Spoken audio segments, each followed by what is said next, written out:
రాష్ట్ర సాధనలో కేసీఆర్తో సమానంగా ఉద్యమాన్ని భుజాన్ని ఎత్తుకున్న ఈటెల గులాబీ పార్టీతో దశాబ్దం పైగా అడుగులు వేశారు. బీఆర్ఎస్ పార్టీ నాయకత్వాన్ని అద్భుతంగా నడిపించారు. ప్రభుత్వ ఏర్పాటు తర్వాత కూడా కీలక మంత్రి పదవులు నిర్వర్తించారు. అయితే కేసీఆర్తో వచ్చిన మనస్పర్ధలతో పార్టీని వీడి బీజేపీలో చేరారు. బీజేపీలో సైతం ఆయన కీలక నేతగా ఎదిగి ప్రస్తుతం ఎంపీగా కొనసాగుతున్నారు. అయితే ఈటెల భవిష్యత్తుపైనే ప్రస్తుతం అనేక అనుమానాలు వ్యక్తమవుతున్నాయి. ఆయన బీజేపీలోనే కొనసాగుతారా, లేదంటే తిరిగి బీఆర్ఎస్ గూటికి చేరిపోతారా అనే అనుమానాలు వ్యక్తమవుతున్నాయి. ప్రస్తుతం రాష్ట్ర రాజకీయాల్లో ఈ చర్చ జోరుగా సాగుతుంది. ప్రస్తుతం బీజేపీ ఎంపీగా కొనసాగుతున్నప్పటికీ ఆయన మనసంతా మళ్ళీ పాతగూటి వైపే లాగుతుందా? ఇటీవల ఆయన వేస్తున్న అడుగులు, ఇస్తున్న స్పీచ్ల తీరు చూస్తుంటే బీఆర్ఎస్ బాటసారిగా మారబోతున్నారా అనే అనుమానాలు రాజకీయ వర్గాల్లో బలంగా వినిపిస్తున్నాయి. తాజా ప్రసంగాల్లో కూడా బీఆర్ఎస్ను విమర్శించడానికి వెనుకడుగు వేస్తూ కాంగ్రెస్నే టార్గెట్ చేస్తున్నారు ఈటెల.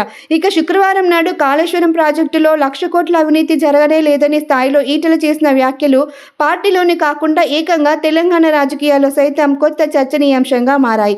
కాళేశ్వరం ప్రాజెక్టులో 1,00,000 కోట్ల రూపాయల అవినీతి జరిగిందనే వాళ్ళకి బుద్ధి లేదంటూ ఓపెన్గానే కాంగ్రెస్ను తిడుతూ బీఆర్ఎస్ను పూర్తిగా వెనుకేసుకొచ్చినట్లు మాట్లాడారు.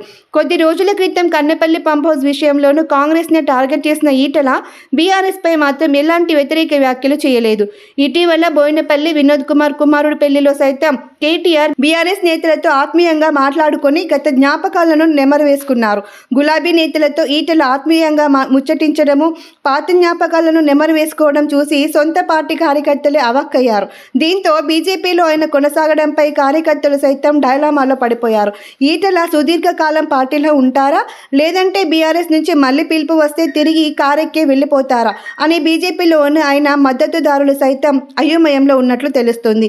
ఈటెల కూడా గతంలో కేసీఆర్ ప్రవర్తన, అపాయింట్మెంట్ల వివాదంతోనే తాను పార్టీ విడాల్సి వచ్చిందని, కేటీఆర్తో కానీ మిగిలిన నేతలతో కానీ తనకు ఎప్పుడు విభేదాలు లేవని ఈటెల ఓపెన్గానే చెప్తుండటం ఈ ఊహాగానాలకు మరింత ఆజ్యం పోస్తుంది.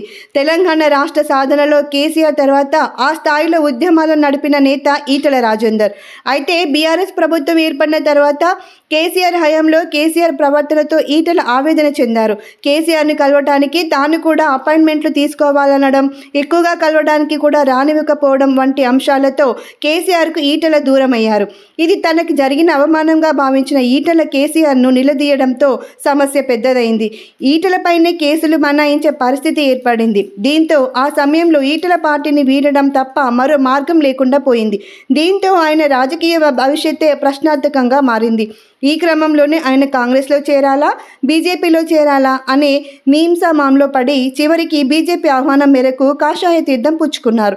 అయితే బీజేపీలో చేరిన తర్వాత కూడా కేసీఆర్తో సమస్య వచ్చినప్పటికీ కేటీఆర్తో పాటు మిగిలిన వారితో ఎప్పుడూ తనకి ఎలాంటి విభేదాలు లేవని ఈటెల అనేకసార్లు బహిరంగంగానే చెప్పారు. ఇటీవల పొలిటికల్ స్పీచ్లో కూడా బీఆర్ఎస్ని డైరెక్ట్గా టార్గెట్ చేయడానికి ఇష్టపడడం లేదు ఈటెల. ఇక బీజేపీలో కూడా తనకి రాష్ట్ర అధ్యక్షుడి పదవి ఇవ్వాలని అధిష్టానాన్ని కోరగా అటు నుంచి మాత్రం కేంద్ర మంత్రి పదవి ఇస్తామని హామీ వచ్చింది. కానీ దాన్ని ఈటెల తిరస్కరించారు. తనకి అధ్యక్ష పదవి కావాలని పట్టుబట్టారు. అయితే అది ఆయనకు దక్కలేదు. దీని వెనుక కూడా ఆ పార్టీలోనే అనేక మంది నేతలు వ్యతిరేకతే కారణమని ఆరోపణలున్నాయి. పార్టీలోకి నిన్న కాక మొన్న వచ్చిన వ్యక్తిని పార్టీ అధ్యక్షుడిగా ఎలా నియమిస్తారని, ఇది మొదటి నుంచి పనిచేస్తూ వచ్చిన కార్యకర్తల్లో తప్పుడు సంకేతాలు ఇచ్చినట్లు అవుతుందని చెప్పడంతో అధిష్టానం ఈటెలను కాకుండా రామచంద్రరావును పార్టీ అధ్యక్షుడిగా చేసింది. ఇది ఈటెలకి కొంత బాధ కలిగించిన మాట వాస్తవమే. దానికి తోడు ఇప్పటికే బీజేపీలో కొనసాగుతున్న వర్గపోరు కూడా ఈటెలను కొంత ఇబ్బంది పెడుతుంది. మరోవైపు ప్రస్తుతం కేటీఆర్కు కూడా పార్టీలో ఓ బలమైన సపోర్టు అవసరం. ఒకవైపు బయట నుంచి కవిత పార్టీతో విమర్శలు ఎదుర్కోవాలన్నా, మరోవైపు పార్టీలో హరీష్ వర్గానికి పోటీగా సొంత వర్గాన్ని ఏర్పాటు చేసుకోవాలన్నా నమ్మకమైన వ్యక్తులు అవసరం. అలాంటి మద్దతు ఈటెల లాంటి సీనియర్ నేత ఇస్తే ఇది కేటీఆర్కు కొన్నంత బలంగా మారే అవకాశం ఉంది. దీనివల్ల కేటీఆర్ కూడా ఈటెలను తిరిగి పార్టీలోకి ఆహ్వానించేందుకు ప్రయత్నించే అవకాశాలు లేకపోలేదు.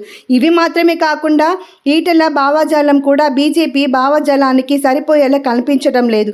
ఈటెల ఉద్యమ నేత కమ్యూనిస్టు భావజాలం దగ్గరగా ఉంటుంది. ఆయన భావజాలం అలాంటి వ్యక్తి రాష్ట్రవాద భావజాలంతో నిండిన బీజేపీ లాంటి పార్టీలో సుదీర్ఘకాలం ఇమడడం కష్టమేనని వాదన కూడా వినిపిస్తోంది.